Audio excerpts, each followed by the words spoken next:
Magandang araw po sa inyong lahat mga kabayan at eto nga mga ka-review natin na finish na BBM, nako, ICC, katapusan na, Amerika, umaksyon na. Yan po mga kabayan ang ating alamin at bibigyan ng reaksyon sa video ito. Pero bago po natin simulan yan mga kabayan, palike naman po ng video ito, malaking tulong po yan.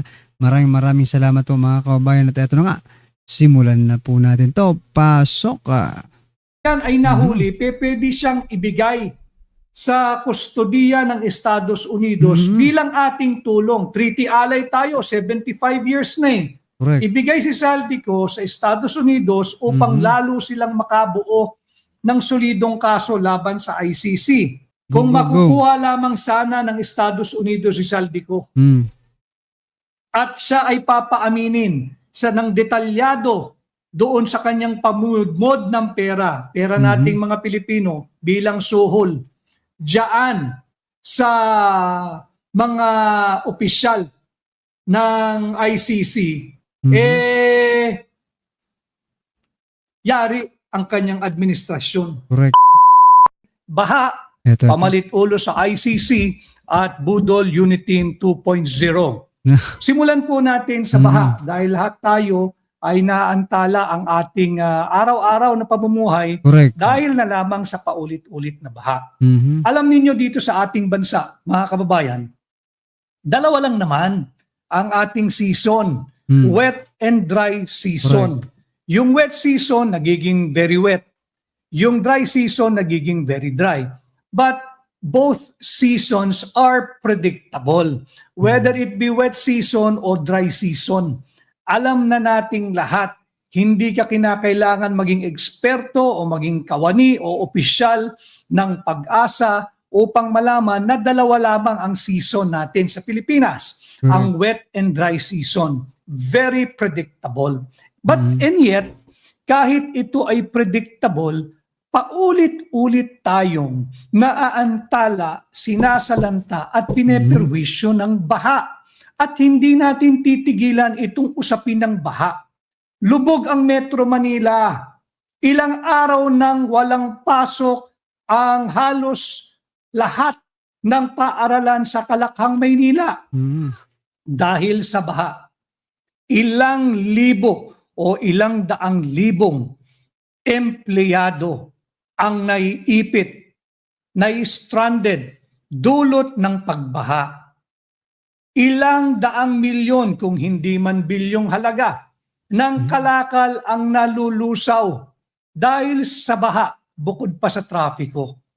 Bukod sa baha, yan pan-traffic. And yet, hanggang ngayon, tulog pa rin ang chairman ng Blue Ribbon Committee ng Senado. Lubog ang Metro Manila sa baha. Kailan kaya gaganapin muli? Kailan kaya sisimulan muli? Nako. Yan mga kabayan, no? Itong tanong ni Attorney Vic Rodriguez mga kabayan. Nakamukhang malabo eh. Ang sagot ay mukhang malabo. Ha?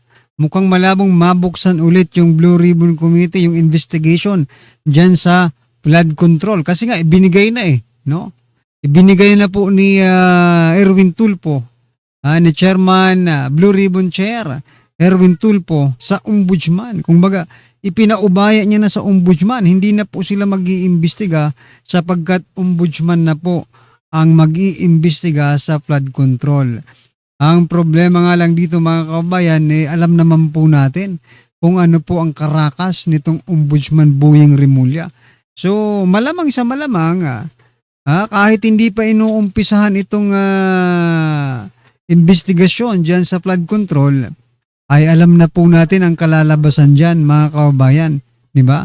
Kung yung pagkakaso nga lang kaya Martin Romualdez, former Speaker Martin Romualdez ay diba, napakahirap gawin para kay Ombudsman. Paano pa kaya kung papanagutin sila dito sa flood control, diba? Malabo. Kailan kaya magbubukas muli ang pagsisiyasat sa mga daang bilyong piso, kung hindi man trilyong pisong halaga ng pera nating mga Pilipino na dapat sana ay sa flood mitigation project na nauwi sa mali-malitang korupsyon. Kalampagin din natin ang Senado. Kailan sisimulan muli? Kailan bubuksan muli? Kailan muli magsisiyasat ang Blue Ribbon Committee ng Senado tungkol dito sa napaka mapanira na pangyayari dulot ng pagbaha? Dito natin makikita yung prioridad ng chairman, yung pinuno ng Blue Ribbon Committee. Yung chairman ng Blue Ribbon Committee, manhead. Correct. Manhead, samantala, nung siya ay nasa labas pa ng serbisyo, nung siya ay hindi pa kasali sa istruktura ng gobyerno, ang kanyang mga programa, kunwari ay para sa masa. Kunwari ay para sa mahihirap. Kunyari ay galit sa mga korap. At ngayon siya ay binigyan ng pagkakataon ng mamamayang Pilipino, tahimik. Usal ang bibig kung kailan niya sisimulan ang pagdinig dito sa maanumalya. Correct, mga kabayan. Kumbaga, ginamit lang yung programa niya para magpakilala sa taong bayan, no? O, ganito ang tulpo. Matapang, galit sa mga kurapa, di ba? O, tapos, magaling mag-ayos ng mga sirang pamilya. Ha? O, di ba? Ganyan po ang tulpo, ang pagkakilala natin sa tulpo. Pero, naku po, mga kabayan, anong nangyari? Ha? Anong nangyari sa inyo? Kayong mga tulpo, kung kailan kayo naging mga senador, kayong dalawa, oo, kayong dalawa, Raffy Tulfo at Erwin Tulfo, kung kailan kayo naging senador, saka naman, bumaliktad yung mga dila ninyo, ha? Hindi na kayo makapagsalita patungkol sa korupsyon. Bagkos ay kayo patuloy ay nasasangkot sa kaliwat kanang korupsyon. Nako po. Napakalawak na kurakot at laganap na korupsyon sa flood control funds. Na ngayon, ang Kalakhang Maynila at ang ating mga kalunos-lunos na kababayan dyan sa lalawigan ng Bulacan ay lubog pa rin sa baha. Hindi na naalis ang tubig baha. Puno na sila ng alipunga dahil lamang sa kapabayaan ng mga naatasan ng ating saligang batas na magsiyasat dito sa napakamaanumalyang flood control funds corruption. Dito rin natin pag-uusapan itong panukalang 7.2 trillion pesos na National Expenditure Program. Yung panukalang budget for 2027. Napakalaki. 7.2 trillion pesos. Magkano na naman ang ating uutangin? Sapagkat hindi naman sasapat yung revenue o koleksyon ng gobyerno. At doon sa 7.2 trillion pesos na yan, mayroong panukala na magtabi o maglaan ng 3.4 billion pesos para sa MMDA. Ano ang gagawin ng MMDA sa 3.4 billion pesos na nais ilagak ng President's budget for 2027? Yan daw po ay upang maibsan ang problemang dulot ng pagbaha. 3.4 billion pesos. Ako, kinakabahan ako dyan kay Tory kasi si Tory pong manager ngayon, di ba? Kinakabahan ako dyan mga kabayan kasi planong tumakbo ni Tory sa 2028 mga kabayan. National election, hindi pa natin alam kung anong senador ba, presidente ba, vice-presidente ba ang tatakbuhan ni Tory, hindi pa natin alam. Pero kung ibibigay ang pondong yan, parang ikaw, di ba, mapapaisip ka baka gamitin lang yan sa 2028 election. Mapapaisip ka lang mga kabayan. Hindi naman natin sinasabing gagamitin niya, pero syempre, dahil nga sa punong-puno ng korupsyon ang hitik na hitik, di ba? Hitik na hitik sa korupsyon ang administrasyong ito, hindi natin maiwasang isipin yun, mga kababayan. Of the 3.4 billion pesos, maliit na halaga lamang po ito pag tiningnan naman ninyo yung kabuoang halaga na ipinapanukala ng tanggapan ni Bongbong Marcos sa Kongreso. Yung kabuoang pondo para dyan sa flood control ay nagkakahalaga ng 107 billion pesos. Ayan. Tama yung narinig ninyo. 107 billion pesos ang panukala nilang Meron pa rin. flood control budget for 2027. Isa na namang malaking kahibangan itong 107 billion na hinihingi ng Marcos Jr. administration sa Kongreso. Bantayan ninyo ito, mga kababayan. Sapagkat ang kainaman ngayon ay napakarami na ang nagagalit, nagmumura, nanunumpa, yung mga ginang ng tahanan, mga batang estudyante, ang mga iba't ibang professionals, iba't ibang manggagawa, lahat na ng sektor. Driver ng bus, driver ng jeep, driver ng padjak, driver ng tricycle, nagmumurat galit na dahil pineperwisyo sila ilang araw na, ilang linggo na nitong baha, paulit-ulit na lang. Ayan na mga kakabayan, ilang linggo na, ilang araw na, pero sabi po ng presidente, humupa agad yung tubig baha, 24 hours pa lang, hindi pa nagdi 24 hours, humupa na, aray mo. And yet, for next year, ang hinihinging pondo ng DPWH ay 107 billion para sa flood control budget. Ito'y dapat nating bantayan. Mauuwi na naman ito sa mali-maletang suhol pag hindi natin ito binantayan.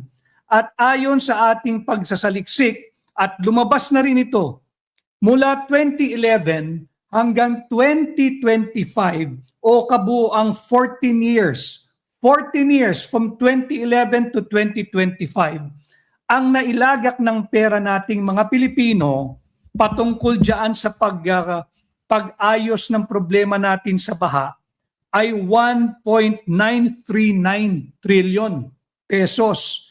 Ganyan na kalaki ang ating ginagastos para dito sa flood control budget. From 2011, lagay po natin sa tamang perspektibo. From 2011 to 2025, ang ginagastos na nating mga Pilipino patungkol dito sa flood control budget ay 1.939 trillion.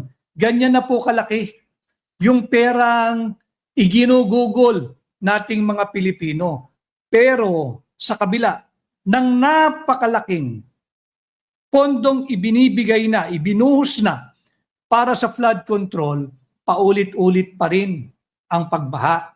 Nakakasawa na, nakakasuya na, nakakagalit na. Ulitin ko, sa dami ng aking nakausap sa aking paglilibot, ultimo, mga ordinaryong ginang ng tahanan, salamat po sa inyo, yung mga professionals, ultimo mga piloto ng eroplano, ang mga ordinaryong manggagawa, nagmumura, sinusumpa na ang kanilang malulungkot na karanasan dulot ng paulit-ulit na pagbaha. Tama. Ang pangunahin dito, pagdating sa NCR muna tayo. Bakit natin kinakailangan talakayin ito? Upang ituwid ang buling pagsisinungaling ng mga nasa pamahalaan. And we were informed na yung nag-attend po noong linggo ay the largest crowd recorded ever that have attended the Kadayawan Festival. Maraming salamat. Congratulations sa inyo. Kasama rin natin mula sa Calgary, Alberta, sa Canada, Nia Amil, for flood control management at flood control mitigation. Ito'y isang malaking kahibangan. Huwag kayong magpapabudol. Ginagabayan ko kayo para hindi tayo magpabudol. At salamat sa ulan. Correct. Nakakaawa yung Wala mga pong bagyo, nasasalanta. Pero sa kabilang banda, pasalamatan natin ang ulan. Correct. Upang hindi natin makalimutan ang kahayupang ginagawa Kaso nga ng lang, kasalukuyang administrasyon. masakripisyo nga lang yung ilang nating mga kababayan, no, yung mga binaha talaga. But still, no, ano to ay blessing in disguise po ito mga kababayan sapagkat naipapakita po na naman ng kalikasan, no? Kung gaano sila kasinungaling diyan sa mga nakaupo ngayon, sa ating gobyerno, mga kaarbi natin, Pagdating sa issue ng flood control, nakakagalit na ho, paulit-ulit. paulit-ulit. Paulit-ulit at hindi ito titigil. Correct ka. Hindi ito titigil. Year in, year out. Correct. Alam ng kahit na sinong administrasyon, year in, year out. Alam ng kahit na sinong administrasyon, dalawa lamang ang ating season. Yeah. Wet and dry Correct. season. Eto mga kauns, lagi kong sinasabi ito mga kabayan, ang masakit kasi dito, actually, normal lang naman ang baha sa atin, binabaha naman talaga tayo. Ang problema nga dito, kasi nalaman ng taong bayan na napakalaki pala ng ginagastos dyan sa flood control na yan. Di ba? Tapos, ganun pa rin, walang pagbabago. Buti sana kung may pagbabago. Wala nga pong pagbabago, kaya galit na galit ang taong bayan. Saan na pupunta? Tapos nababalitaan pa natin na may mga ghost flood control project, di ba? Mga na-scam lang. Sino bang hindi magagalit yan, mga karbi natin? Pera ng taong bayan yan. Hindi po ninyo personal na pera yan. Di ba? Anyway, mga kabayan, ito pasadahan din po natin to si Attorney Harry Roque, mga kabayan. Pasok. Eza. Magandang araw po sa inyong lahat. Magandang araw po. po. Webes, isang araw na lang tayo mag-thank God it's Friday. Pero bukas pa po yung ating thank God it's Friday. Ngayon po, kayod muna, langoy muna sa tubig baha dahil ang mga walang yang mga senatong, congressman, at saka ang presidente nating bangag ay siyang nangurakot ng pera para sa flood control. Kaya tayong lahat lumulutang sa baha, naghihirap, nagiginaw, nagugutom dahil walang ya ang mga namumuno sa ating bayan.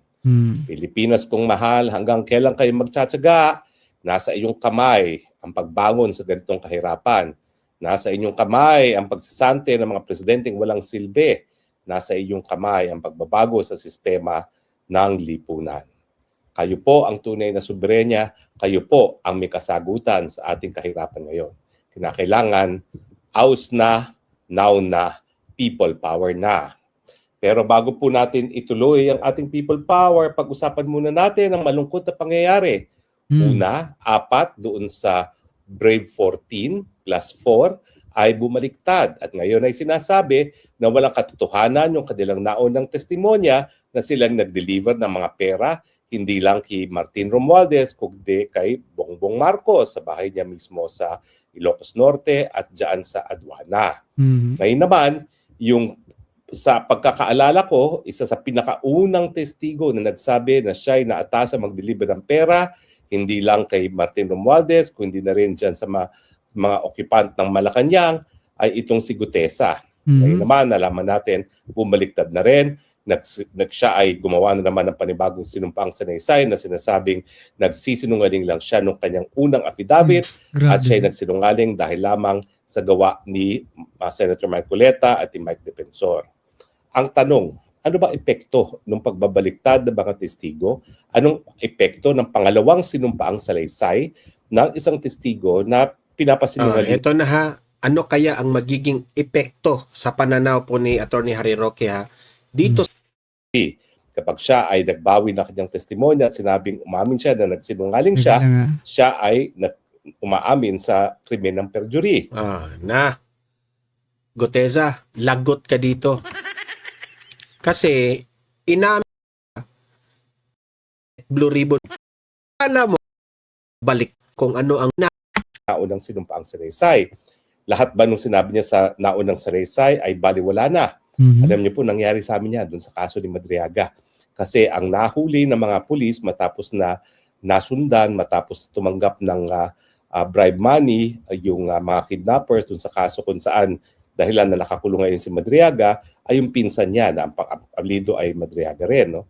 Nung siya ay nasundan ng pulis at naaresto at nakuha pati sinakyang motorsiklo, siya ay gumawa ng affidavit. Inaamin niya yung kanyang pagkakasala at dinidetalye kung anong naging partisipasyon ng kanyang pinsan at iba pang kasapi sa conspiracy para kakidnapin yung mga Chinese na mga kabataan. Tapos, nagpasok sila ng isang piskal doon sa kulungan at gumawa ng panibagong affidavit. Well, kung hindi ako nagkakamali, yung pinasok nilang piskal para kay Ramil Madriaga mismo yon. Pero itong yung pag-recantation ni Madriaga, yung pinsan, ay dyan pa sa Camp Crame ata, no? Kung di ako nagkakamali, no? Aking recollection. Pero ang tanong, ibig ba sabihin na palibasa pinasinungalingan na ng isang testigo ang kanyang mga sinabi sa naunang sinumpaang salaysay, mababaliwala na yan? Okay, ano ba ho talaga ang sabi ng Korte Suprema tungkol dito sa mga baliktaran? Okay, Yung mga bumabaliktad na yan. ang talagang sinasabi ng hukuman ay suspitsyoso ang hukuman at merong reserbasyon para tanggapin ang mga pagbabaliktad ng mga testigo. Bakit? Kasi alam nila na posible na yung pagbaliktad na yan ay resulta ng pananakot, pressure, or pera. Kaya nga naintindihan natin. So ayan mga kabayan, klarong-klaro po mga karbi natin na itong mga bumabaliktad tulad ni Gutesa at yung apat na mga ex-marines mga kabayan, apat na sundalo mga kabayan, dating sundalo, ay hindi na po credible kumbaga, no? Hindi na kapanipaniwala yung kanilang mga sasabihin, di ba? Not unless kung talagang mapatunayan talaga na with solid evidence mga kabayan, natin na pati itong si Gutesa, no? Meron telephone conversation ngayon na pakinggan tayo sa Facebook na talagang dahil tinakot siya at tinakot ang seguridad ng kanyang pamilya, pinapilitan siya na gumawa ng panibagong sanaysay na pinasisingulingan yung sinabi niya una na siya nag-deliver ng mga kakwartahan sa ilang mga personalidad, no? So, yan po ang general rule. Kaya sino pang maniniwala diyan kay Orly Gutesa, di ba? Napakaklaro po ng kanyang mga sinasabi noon sa recorded call, no, audio call, no, ng kanyang asawa. Siya at kanyang asawa nag-uusap na talagang grabe yung kanyang pagbaliktad dahil po sa may banta sa kanyang pamilya, mga kababayan. Hindi ibig sabihin na bumaliktad ang isang testigo sa pamamagitan ng pangalawang sinumpaang salaysay na baliwala na yung una. Mas pinaniniwalaan ng hukuman ang naunang sinumpaang salaysay dahil nga alam nila na base sa karanasan, ang mga testigo po pwedeng takutin, po pwedeng bayaran. At dahilan para sila ay... So, yan ng tanong diba? Sisinungalingan ang kanilang naunang salaysay. Right. Pero meron masasabi ko guys, nag-testify ang isang witness sa hukuman mismo or kung ito ay matapos na siya ay mag-testify na. Ang rule is kapag natapos na ang testimonya ng isang testigo at siya ay na-subject na to cross-examination, maski pa siya ay magbago ng kanyang sinumpang salaysay at sinabi na lahat ng sinabi niya sa hukuman at sa kanyang naunang sinumpang salaysay ay pawang kasinungalingan, hindi po yan paniniwalaan ng hukuman. Correct. Kasi ang importante, bukod dun sa sinumpaang salaysay, ay yung sinumpaang testimonya ng isang testigo sa hukuman. So napakahirap, baliwalain talaga ang testimonya ng isang hukuman matapos na siya ay magtestigo sa hukuman. Kasi dalawang beses na niya sinumpaan yung kanyang testimonya doon sa nauna niyang sinumpaang salaysay at doon sa testimonya niya mismo sa hukuman. At dahil ang pagtestigo sa hukuman ay parang sagrado, no? Talagang ang ating Korte Suprema ay hindi talaga babaliwalain ang ganyang testimonya dahil lamang nag-recant ang isang testigo, no? Lalong-lalo nga kung tapos na siyang mag-testify. Pero kung ang pagbabaliktad gaya na nangyari kay Gutesa ay hindi pa nangyayari ang pagtestigo sa hukuman, anong gagawin ng piskal? O anong gagawin ng ombudsman? Kasi ngayon, ang issue is paanong gagawin ng ombudsman gayong bumaliktad na si Gutesa at bumaliktad na yung apat na Marines? Talaga bang hindi na nila hahanapan ng probable cause si Martin Romualdez? Well, ako po, ulitin ko naniniwala ako na ang talagang mastermind ng pagnanakaw ng flood control funds ay presidente mismo. Dapat talagang makulong si Martin Romualdez pero dapat makulong din ang kanyang pinsan. Dahil lahat naman ng kapangyarihan at impluensya ni Martin Romualdez ay dahil lamang kay presidente. At siya naman talaga ang pumirma ng pangtaunang budget na pinanggalingan ng mga kinurakot ng mga opisyalis natin. No? So sa akin, bagamat gusto ko makita makulong si Martin Romualdez, dapat makulong din ang presidente. Tama. So ngayon ang issue is kung ang pagbabaliktad gaya ng ginawa ng mga Marines at ni Gutesa ay sa level pa lamang ng preliminary examination na ginaganap ng ombudsman, anong resulta nito? Well, ang sabi po, ang hukuman, ang sabi ay kinakailangan evaluate na ombudsman ng piskal sa yung totality ng ebidensya na nahaharap laban sa mga nasasakdal bago nila baliwalain ang kanyang ebidensya. Ibig sabihin, hindi palibasa nagkaroon ng pangalawang sinumpaang salaysay, mawawalan na ng bisa yung naunang salaysay. Bakit? Well, kung meron namang ibang mga ebidensya na magpapatunay nung sinasabi mismo na nasasakdal na binawi, baliwala yung pagbawi. So, sabihin na natin na sabi ng 4 na Marines at ni Gutesa na hindi sila nag-deliver, pero meron pa rin 14 na nagsasabi na nag-deliver sila. Correct. Natural, babaliwalain ng ombudsman yung pagbabaliktad na testimonya. Kasi meron pa namang ibang mga testimonya na narariyan. At saka po pwede pa rin tawagin yung mga testigo na bumaliktad sa hukuman pag nagkaroon na ng paglilitis at malaman kung ano talagang katotohanan. Correct. Dahil alam yung ibang epekto. Kapag ang isang testigo ay nagsisinungaling sa isang sinumpaang salaysay lamang, o di naman kaya kung sila ay magsisinungaling sa hukuman. Mas mahirap po magsinungaling sa hukuman mismo dahil hindi naman sanay harap sa hukuman yung mga testigong yan, lalong-lalo na kung ikay haharap sa Sandigan Bayan na tatlo-tatlo yung mahistrado na haharap sa iyo. Napakahirap magsinungaling sa harap ng 3 mahistrado. So, ang rule po dyan is dahil hindi pa naman po na pipresenta ang testimonya nitong si Gutesa at itong 4 na Marines sa bumaliktad, kinakailangan ang prosecutor wag baliwalain ang naunang sinumpang salaysay, tignan yung ibang ebidensya laban sa nasasakdal, laban kay Martin Romualdez, at kung mayroong namang sapat na ebidensya, dyan magkakaroon ng desisyon ang ombudsman kung dapat bang baliwalain ang pangalawang sinumpaang salaysay dahil ito ay resulta lamang ng pananakot o di kaya ay panunukol. So yan po ay desisyon na ng ating Korte Suprema, no? At yan ang gagawin ngayon ng ombudsman. Ang aking alinlangan lamang para bagang pinalalabas sa ombudsman na kapag nakasuhan na si Martin Romualdez, tapos na ang boxing. Wala nang dapat panagutin.